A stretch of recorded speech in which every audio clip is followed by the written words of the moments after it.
I can't believe I have to do an episode this week. I can skip it. I can just skip this episode. It's not worth it. Not worth it, right? Because we're going to have to talk about the Celtics. And I don't want to do that. It's still too soon. It's still too soon. Do we even like basketball? Should I just start watching hockey? Is this going to be a hockey podcast now? Oh, shoot, I'm recording. Hello, everyone. Welcome back to the B Team Analytics Podcast, your home for NBA analytics. And yes, a little bit of a staged intro there. Had to poke fun at my boys, obviously. Another fun week of NBA. Obviously, we're going to have to jump into the devastating news of the Boston Celtics. But again, I think we're just going to kind of roll through a little bit of the first round here. Obviously, we're recording this on Monday. Had a little bit of a lull before games start, I believe, tomorrow with the Knicks and Pacers for the Eastern Conference Finals. But I think we'll just kind of quick episode. I'm assuming we've talked about a lot of these a lot of these series already. Not much change from the last time we talked about them. And then we'll do a little bit of a conference finals preview here and a couple things on that. So with that being said, let's jump right into it. So first, just to get it out of the way, just so we don't have to talk about it anymore, we'll start with the Boston Celtics and New York Knicks series.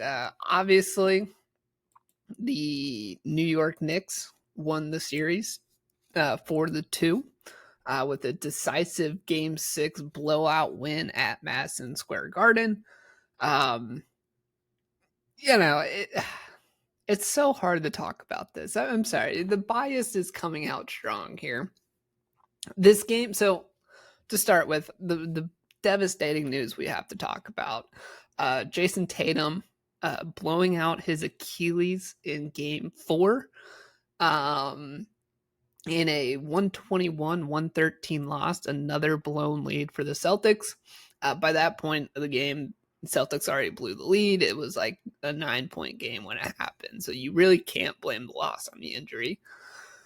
But devastating news, because that's another guy. I mean, third time this playoffs, I believe, if I'm remembering correctly, that we've seen kind of this, blown Achilles injury that's really kind of plaguing the league right now. A lot of people are saying, hey, maybe it's a number of games situation. Maybe it's, something along those lines. I think it's just physical play. It's not a secret. The NBA is one of the most athletic leagues, and when you have athletic play like this, quick pace, rapid fire, Tatum's injury happened on a fast break turnover, quick power motions.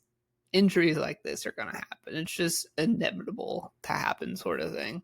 So I don't think it's a systemic issue like people are talking about. I think it's just an unfortunate injury. And it comes down to, now Celtics are put in a place you kind of have a free year next year, honestly. The big thing you have to do is clear cap space. That's the biggest thing. So definitely clear runway for the Celtics. I'm trying to stay optimistic here, but it's something to look at. Turning to the series, I think, if you look retrospectively, the Knicks won the series in the first two games. I think after they took the first two games at home, it was just a struggle to get it back, sort of thing. Obviously, Celtics won Game 3, made it an interesting season. And then Game 4, you pretty much, slapped the nail in the coffin that everyone kind of knew what was going to happen. You had, kind of a power of friendship Game 5 with a 127-102 win at home for the Celtics. That then just kind of led to that, home win for the New York Knicks in Game 6. So overall, you should, if you don't blow these 20-point leads, it won't matter, sort of thing. It was a loss in those first two games. No injury, no anything like that can take away from the fact that you lost those two games. So Really, really unfortunate. Just kind of quickly turning to the Knicks, great production from Jalen Brunson. I mean, he's the entire team kind of revolves around him, and he steps up to the plate. He's a really, really good player. This series, 26 points, 4 rebounds, 7 assists on about half a steal a game. Half steal a game. Fantastic production through and through. I think, of people who played, had one of the best defensive ratings, and then second best offensive rating out of people who had significant minutes. I'm excluding guys like Tyler, Kolek, who, played 3 minutes, 5 minutes. So players like that, kind of throw off some of these advanced stats because, you play 5 minutes, score a point, your, efficiency is through the roof. Of guys who significantly played, led the score multiple times. Miles McBride, another guy who really contributed. He was a bench guy, came through clutch multiple times in, what was that? He played 135 minutes. Yeah, about 22 minutes a night. Had a very effective 8 points, and that's really what they needed from a guy like that, because you have, scorers on this team already. Cat with 20 basically, Josh Hart, who had 14, OG had 14 as well. So they have the scoring kind of set up. You need kind of that glue guy coming off the bench. Played some really, really good defense on the Celtics as well. So all that kind of culminated to, effective play. A really good role for, Miles McBride. Other guys, Mikal Bridges, during the regular season, I mean, Mikal kind of got shot down by the Celtics. He was kind of a non-factor in the 4 games. And to see, he came out another 14 points, was that 4 rebounds, 3 assists sort of production. That was huge for this Knicks team. They needed, he was basically your third leading scorer, behind, Karl-Anthony Towns and Jalen Brunson. You have kind of that, third scorer by committee sort of thing, and that's really what you need a lot of the time. It's depth, 1 through 6, being able to score productively, and they're getting that from these teams. So really good from them. They have a pretty solid team. I underestimated them throughout most of the playoffs. I knew they were a good team. Coming into it, I said the stat, they're 0 and whatever 10, I think it was 0 and 9 in the season against the top 3 teams. Well, now 2 of the 3 teams are out of the playoffs, so they're staying strong. Another thing I say, if you stay healthy during the playoffs, you're gonna have a chance. And this team stayed healthy, which was kind of the problem they had last year. They had a lot of injuries stack up throughout the year. They're staying healthy right now, and they're getting a great run at it. So, good for the Knicks. Good for the Knicks. Quickly turning to the Boston Celtics. Obviously, you had devastating Tatum. He was, having he had 42 points when he got injured in that game 4. On track for, a career game sort of thing. And it all just kind of fell apart. Another one, Kristaps, has had some, viral illness. He's basically got benched about halfway through this. Luke Cornett played most of those, backup minutes. If not, I think he started a game. Yeah, he started one game. I believe it was at game 6. You had Sam Hauser. He got hurt for 2 games. Jaylen Brown as well got hurt. It came out later that he tore his meniscus, I believe. Torn meniscus, playing through that. So, this team was just riddled with injuries. Al Horford, old. No, I'm kidding. He played great. He Al Horford did what he needed to do. You weren't expecting a lot from him. He's up there in age.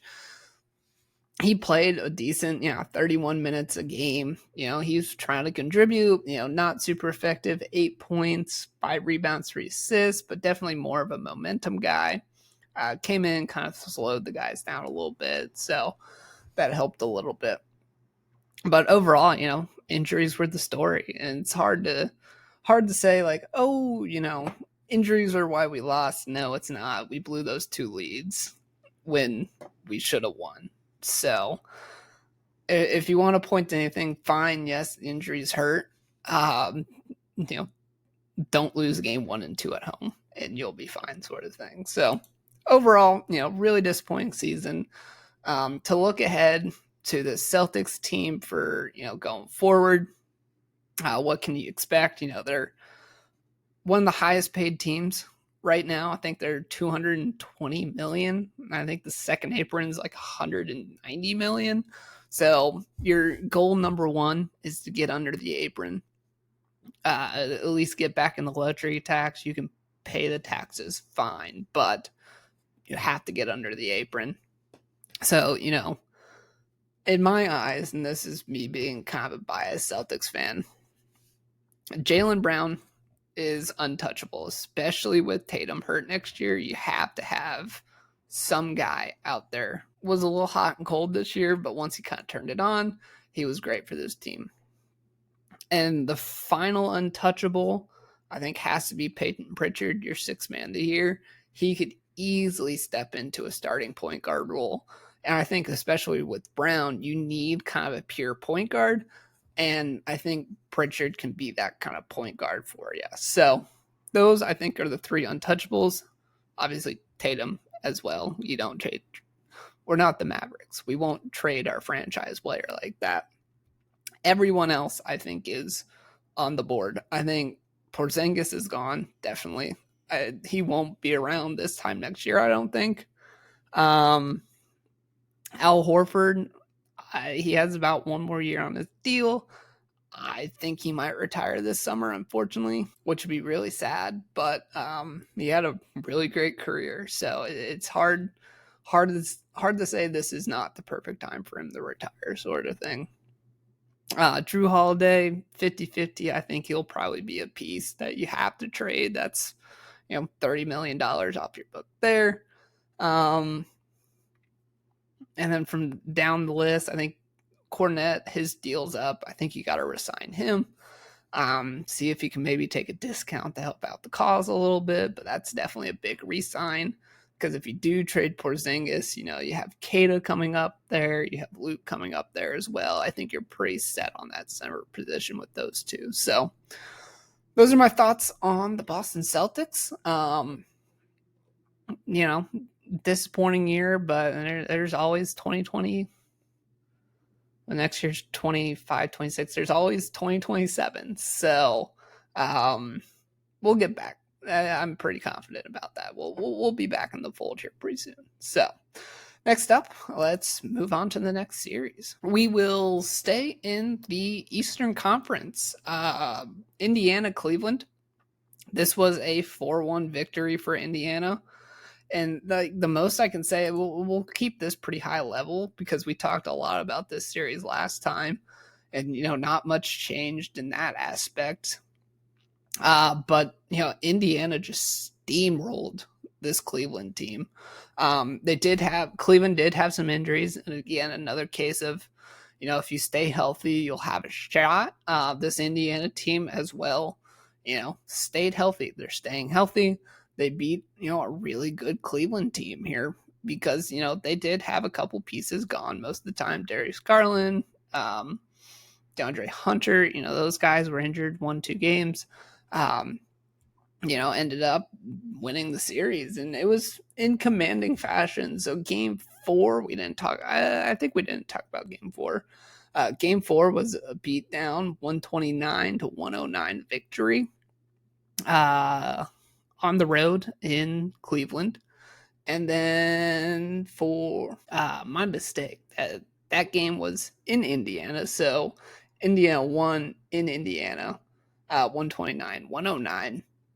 And then Pacers wrapped it up in game 5 on the road in Cleveland, 114-105. In that game, you had a pretty healthy Cleveland team. You had, Donovan Mitchell play, Evan Mobley, Darius Garland, DeAndre Hunter. They all kind of played.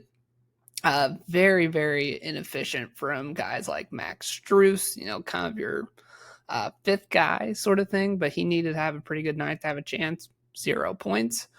Jared Allen, 50-50 on if he scores much or if all, he's kind of your second, third, fourth option.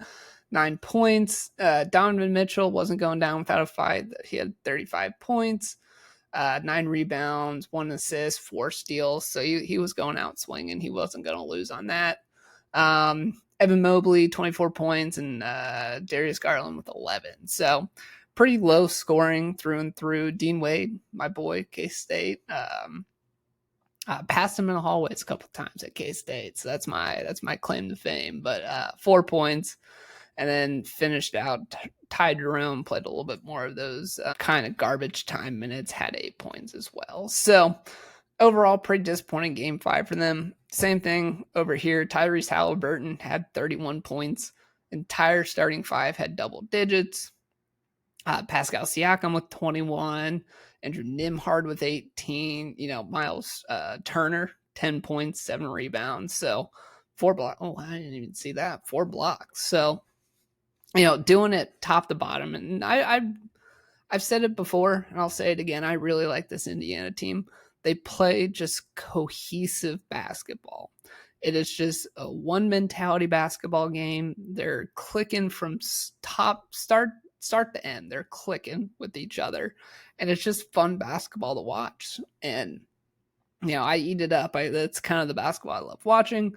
Good team passing basketball, and it's this Indiana team does it for you. So definitely a fun series. Not even fun. It was kind of a beatdown.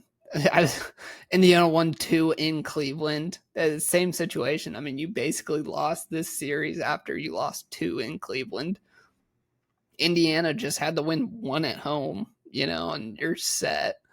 And then took a really decisive game 5 on the road. So a little bit of a road dog mentality here. Only 1 win at home, 3 on the road. And moving on to the Western Conference Finals, they won't get home court advantage for this one. I do not believe. I think the Knicks were the 4th seed. Knicks were 3rd.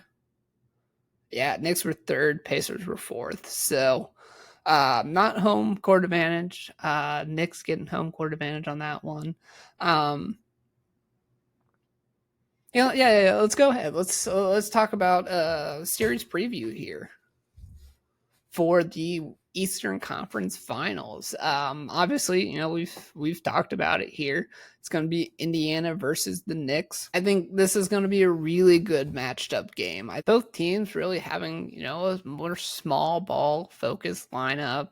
Indiana, you got Miles Turner, but even then, let's see, they played Pascal Siakam at the 4 most of the time. So, overall, you're getting, more small lineup, a little bit more quicker offense. And then, rounding it out, you got Isaiah Jackson as well as that center position. Obi Toppin plays a little bit as well in that power forward range. Moving your way up, the Tyrese Halliburton as your guy. That's going to be kind of your number 1 centerpiece. He's played fantastic this playoff so far, and I don't doubt he won't step up to the moment here as well. I mean, if you can go into Cleveland, which is a tough place to play, and win, 2 on the road, he's stepping up and doing what he needs to do. Turning this, we've talked about it as well for this Knicks team. Your biggest guy and starting center is going to be Karl Anthony Towns. Typically, you have between OG Anunoby and maybe Mikal Bridges playing kind of that 4 range. I think OG officially plays that, but OG can play that 3 as well if needed. And defensively they match up really good. Mitchell Robinson also plays a majority of their center roles as well. Celtics tried to expose kind of his shooting. His free throw shooting was definitely kind of a liability there at times for him. But overall, they were able to kind of mitigate it as best as possible with that, Hackett Mitchell sort of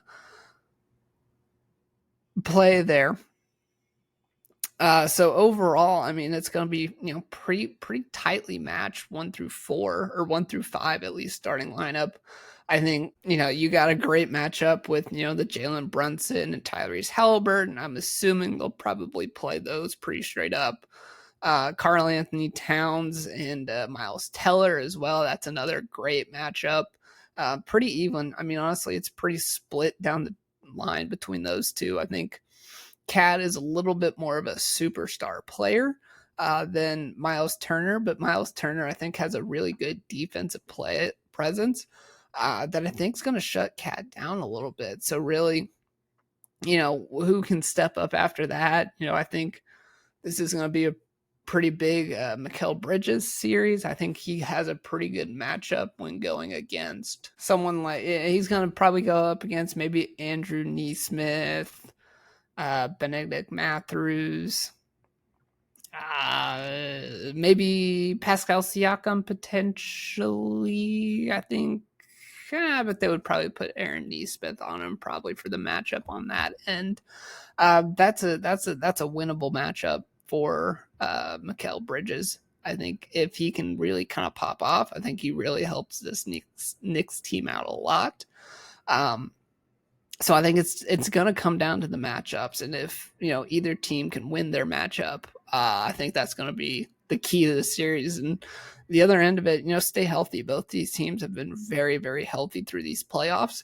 If you can keep that up, I mean, you keep the edge over the other team. So overall, I'm excited to see how this plays out. I want Indiana to win, so I'm going to say Knicks in 6. Just because I've had terrible luck this playoffs picking. So I full-heartedly believe the Knicks are going to win 6 games. I think this is, even, bias aside, trying to have the Knicks lose, I think this is going to be a 7-game series. I don't think either team's going to let up for a single minute in this series. I think we're probably going to get, you're going to get at least a blowout in there somewhere, but I think it's going to be 6 hard fought quality games. That's going to come down the wire each time. So, realistically, I think Indiana in 7. I think, if you think about it, I mean, you got to play in MSG game 7. That would be rough. Maybe, no. I'm saying Indiana in 6. Let's go, in reality, Indiana in 6.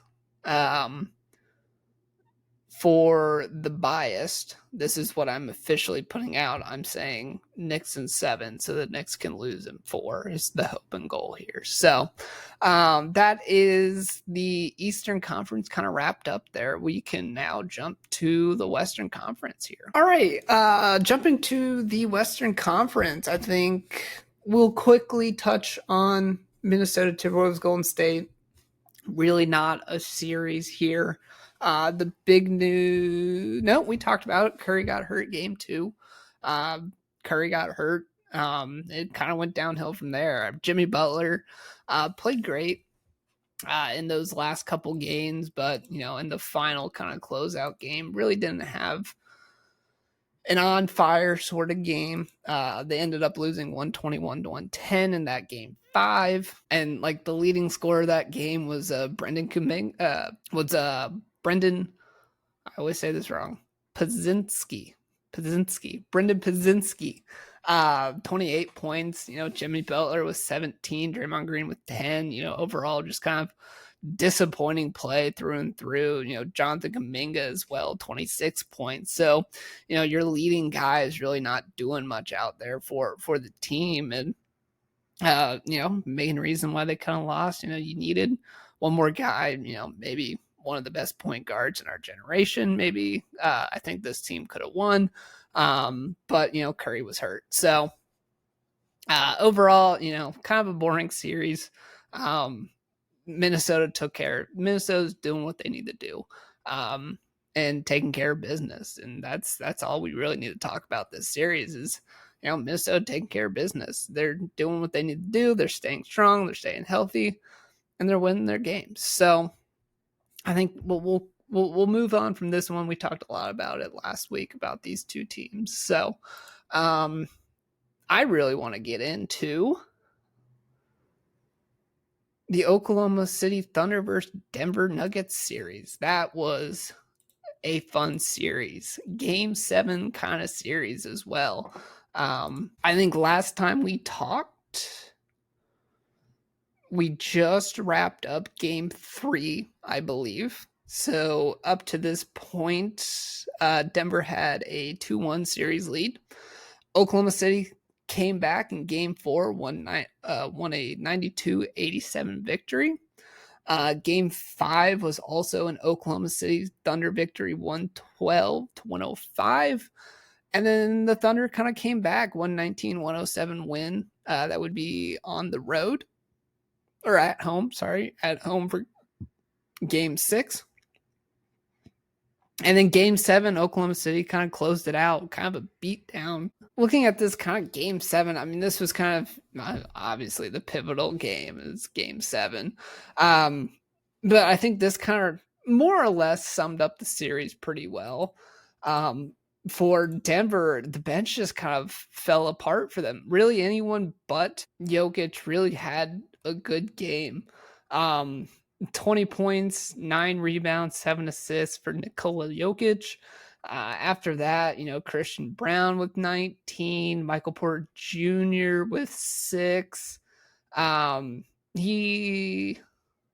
Porter Jr. was dealing with kind of a shoulder injury, so that kind of makes sense why his numbers were kind of slightly down.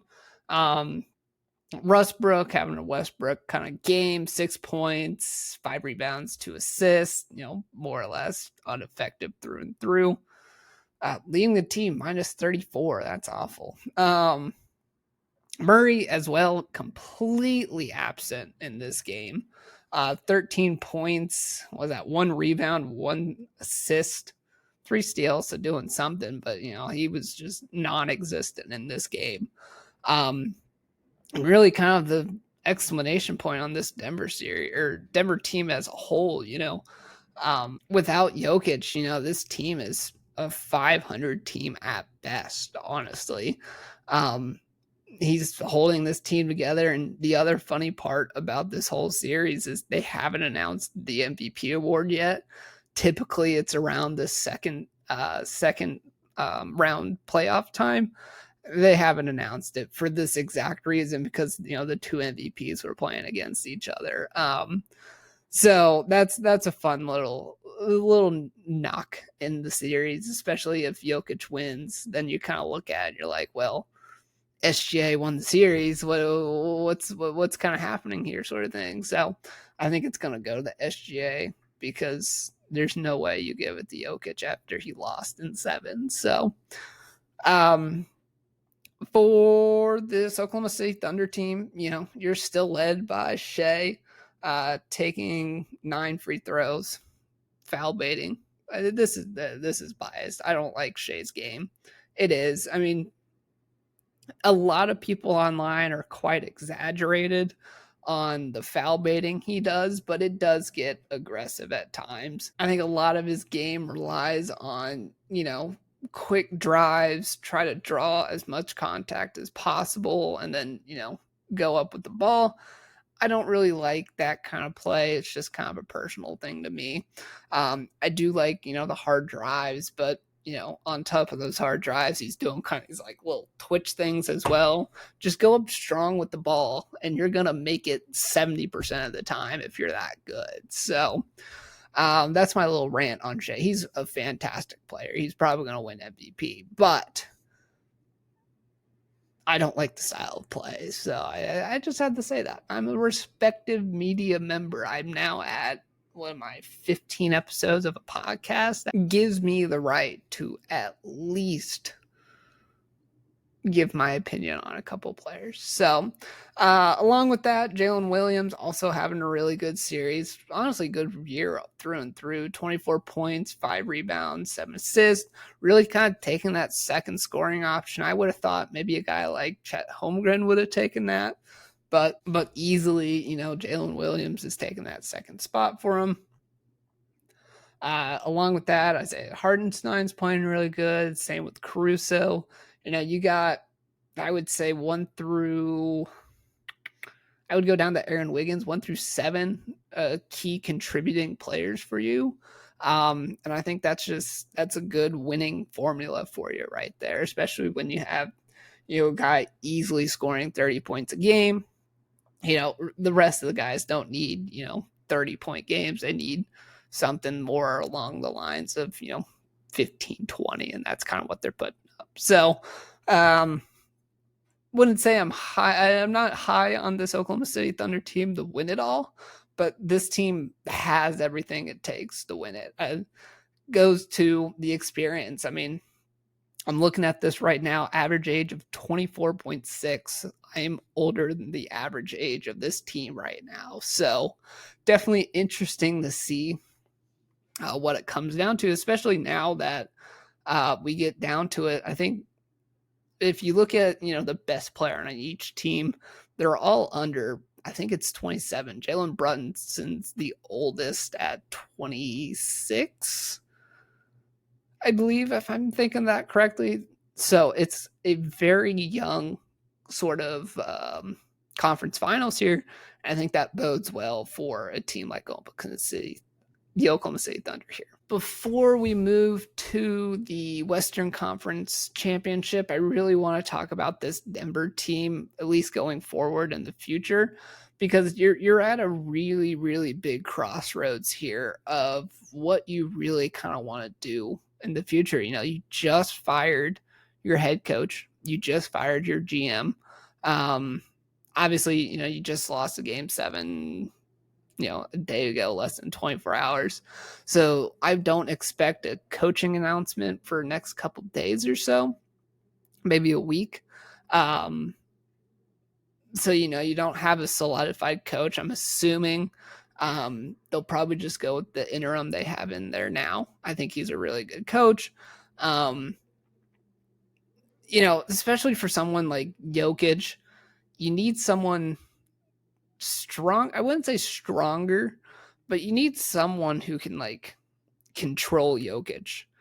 It's hard to say because Jokic, during a lot of this series was coaching himself, basically, is kind of what it came down to.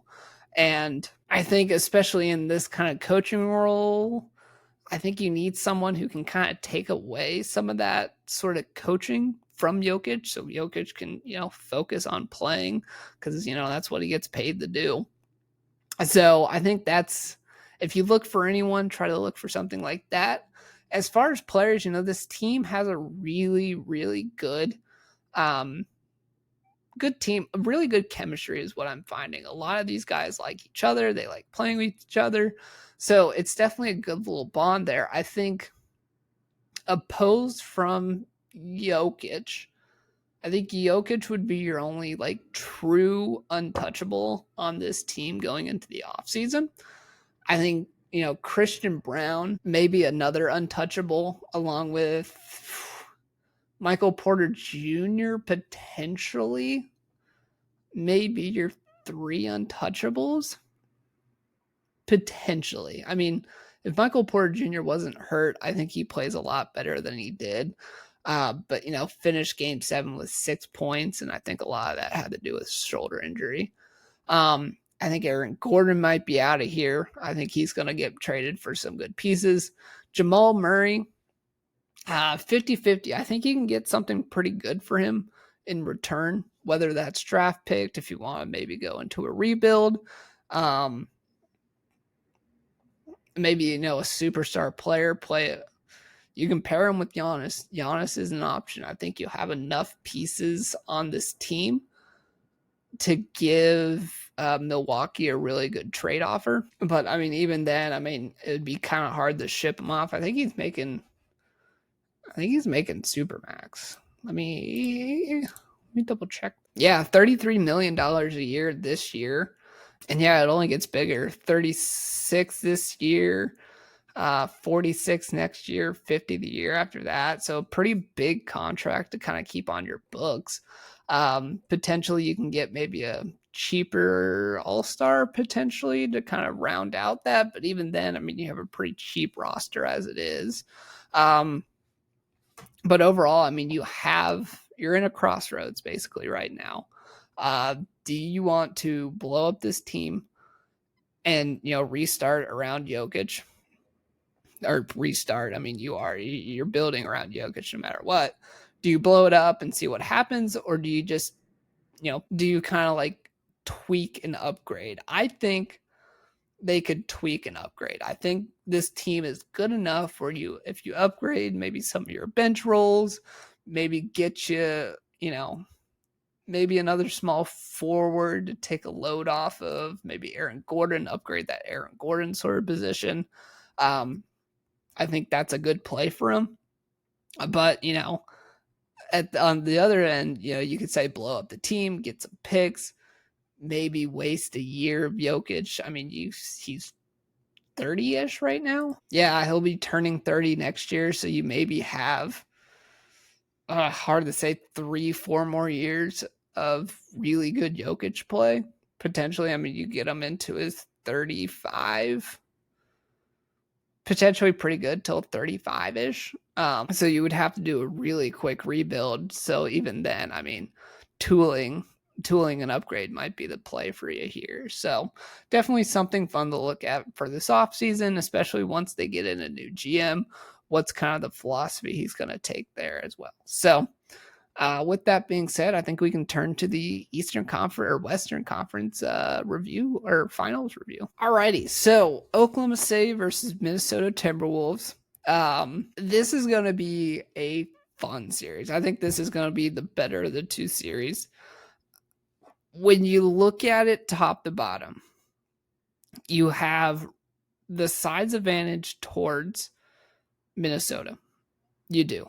I think you have not Isaiah Hartenstein. Oh my God, I was totally correct. You have Isaiah Hartenstein, who's 7 foot, going against, Rudy Gobert, who, it's, I would say a wishy-washy kind of player, especially in that first series. I mean, he had the pop off after, I said he was washed, came out, had a really good game, had a pretty decent second round series as well, did what he needed to do.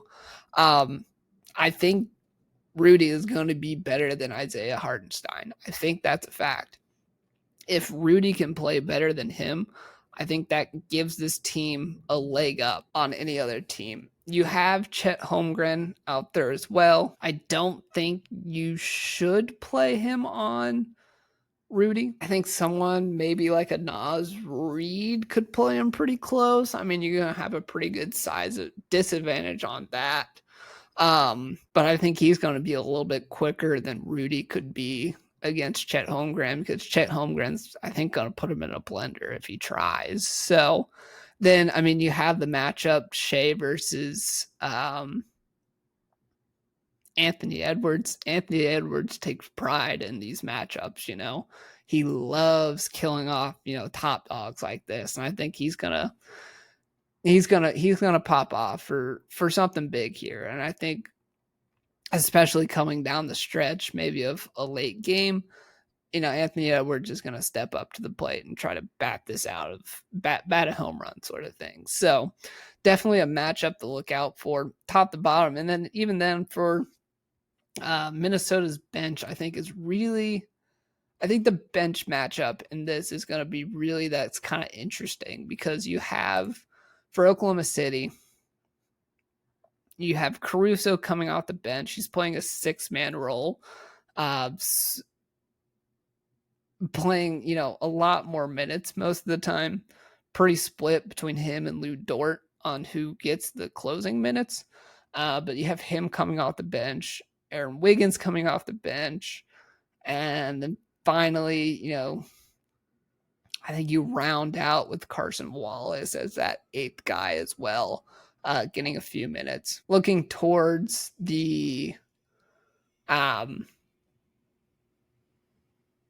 Minnesota bench, Nas Reed coming off the bench, I think potentially. No, never mind. You have Julius Randle. Why did I forget about that? Because Julius Randle could play pretty good defense on Chet Holmgren as well. Or even then, you could put him on Hartenstein, play Chet on Rui. Or not, sorry. Yeah. Rudy Gobert could play Chet, and you can have that mismatch there. But back to the bench. Sorry, completely off topic. Naz Reid, bench guy. You can easily do that there. Dante DiVincenzo, I think, is going to be the difference maker in this series. I think if he could come off the bench, have a good game, give him some of that bench production that maybe potentially you'll be lacking, because Oklahoma City is pretty good 1-8. So if you can have a good 6th, 7th guy who can come off the bench, that would be fantastic. And then Alexander Walker as well. I think that he's going to be very huge for this team if he can step up to the plate, play kind of that 8th man role. You know, they're pretty tight on an 8-man rotation. If he can step up and play, you know, quality minutes, I think that would be huge for this Minnesota team. When looking at it, you know, Timberwolves are really good. I think they are. I think at the end of the day, I think Oklahoma City is just slightly more talented. Slightly more talented than Minnesota here. And I know I'm going to post this podcast and Minnesota's going to win in 4. I'm going to have to come back on this podcast and apologize to Minnesota fans again. But I think I have to go with Oklahoma City Thunder here. I think I have to. And I'm questioning that decision more and more as I think about it, because this team's really good. Especially, you know, with an Anthony Edwards who's going to take this personally. You have Jaden McDaniels, who I think is one of the most underrated players in the NBA. Naz Reid as well. Dude doesn't jump on his jump shots and makes everything. You put that all together, I think you have a very quality team here. But Oklahoma City Thunder are just really good. I think they're quick. They have good defense. And they have home court advantage. So I have to say Oklahoma City in 7. Pause for dramatic effect while I question my decision and lock it in. So your NBA playoffs are going to be the Oklahoma City Thunder versus the New York Knicks. And when it turns out to be the Minnesota Timberwolves versus Indiana Pacers, I will probably just delete this podcast, because by that point I have absolutely no ball knowledge at all. And it would just pain my heart to jump on this podcast again and be like, hey guys, completely terrible picks. So with that being said, I just want to thank everyone for listening to another podcast. Game start. Let me pull this up so I can give accurate information. Yeah, game 1 of Minnesota versus Oklahoma City Thunder come out the day I post this podcast. So 5:20. And then first game of the Eastern Conference Finals are on May 21st, Indiana and New York. So and then I'm pretty sure they just go every other day. Yeah, every other day till the end of the series. So we have a very, very good 2 weeks of basketball coming up here. I'm thinking about it. I may hold off and just do one massive conference finals episode. So you may not get one next week. I'll see if the playoff games are fantastic. I may jump on and do a podcast. But with that being said, thank you everyone for watching, and I hope you watch a basketball game this week.